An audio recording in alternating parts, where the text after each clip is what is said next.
રાજ્યમાં અત્યારે ધોધમાર ઘણા બધા એવા વિસ્તારો છે કે ત્યાં વરસાદ વરસી રહ્યો છે. ઘણા બધા એવા વિસ્તારો છે કે જ્યાં ધીમી ધારે પણ વરસાદ આવી રહ્યો છે. પરંતુ દેશ અને રાજ્યમાં આગામી દિવસોમાં ભયાનક વરસાદની આગાહી કરવામાં આવી છે. હવામાન નિષ્ણાંત જયપ્રકાશ માઢકે ખૂબ ગંભીર આગાહી કરતા કહ્યું છે કે આગામી સમયમાં એટલે કે ઓગસ્ટ મહિનાની શરૂઆત અને ગઈકાલથી જ એવો વરસાદ પડશે કે ઘણા બધા એવા વિસ્તારો છે કે તે જળમગ્ન થશે અને ભયંકર પરિસ્થિતિનું નિર્માણ થશે. નમસ્કાર, ગુજરાત BS9 TV ન્યૂઝમાં આપની સાથે હું છું ભગવતી વિશાવડિયા. છેલ્લા ઘણા દિવસથી આપણે જોઈ રહ્યા છીએ કે અલ નીનોની અસર બાદ ચોમાસું મોડું પડ્યું પરંતુ મોરું નથી. ચોમાસું છે એનો પહેલો રાઉન્ડ હતો, તેમાં ભારે વરસાદ વરસ્યો છે. બીજા રાઉન્ડની શરૂઆત પણ ખૂબ સારી રીતે થઈ છે, પરંતુ વરસાદનો હવે નવો રાઉન્ડ અને ઓગસ્ટ મહિનાની જે શરૂઆત છે તે કેવી રહેશે તેના વિશે હવામાન નિષ્ણાંત જયપ્રકાશ માઢકે આગાહી કરી છે તે સાંભળીએ.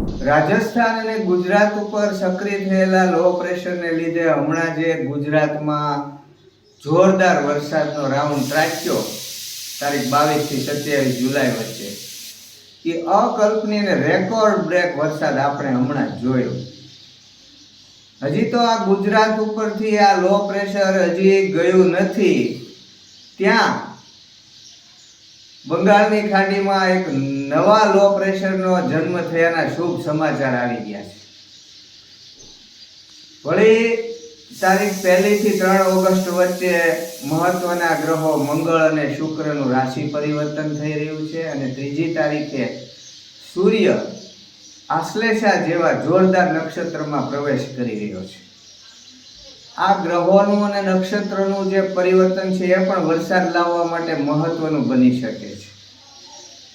બંગાળની ખાડીના ઉત્તર ભાગમાં 25 જુલાઈ અને શનિવારના રોજ જે નવું લો પ્રેશર સર્જાયું છે એનો ટ્રેક જોતા પહેલા તો ઓરિસ્સામાં અને પશ્ચિમ બંગાળમાં ભારેથી અતિ ભારે વરસાદ આવશે. ઓરિસ્સામાં તો 10-12 ઇંચ જેટલો વરસાદ ત્રાટકશે.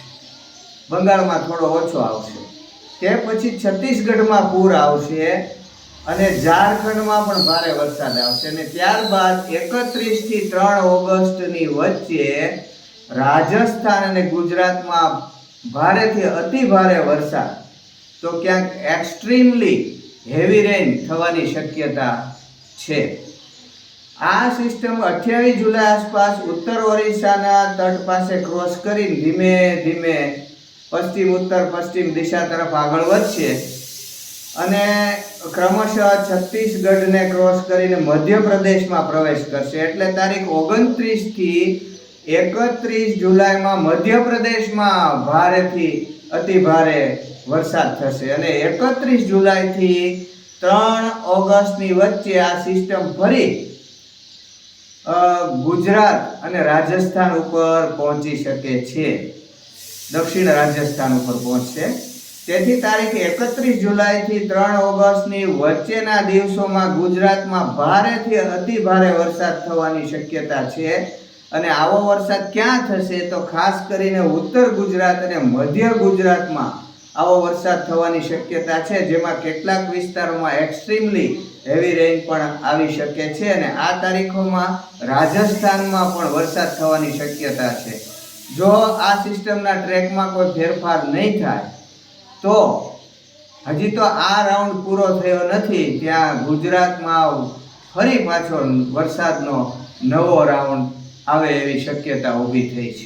તમારું શું માનવું છે કમેન્ટમાં જરૂરથી જણાવજો. બાકી આવા જ વધુ અહેવાલો સાથે ફરી મળતા રહીશું. તમે અમારી YouTube ચેનલને સબસ્ક્રાઇબ કરવાનું અને Facebook અને Instagram પર ફોલો કરવાનું ભૂલશો નહીં. બાકી અમને અપડેટ્સ મેળવવા માટે આપ જોતા રહો BS9 TV ન્યૂઝ. નમસ્કાર.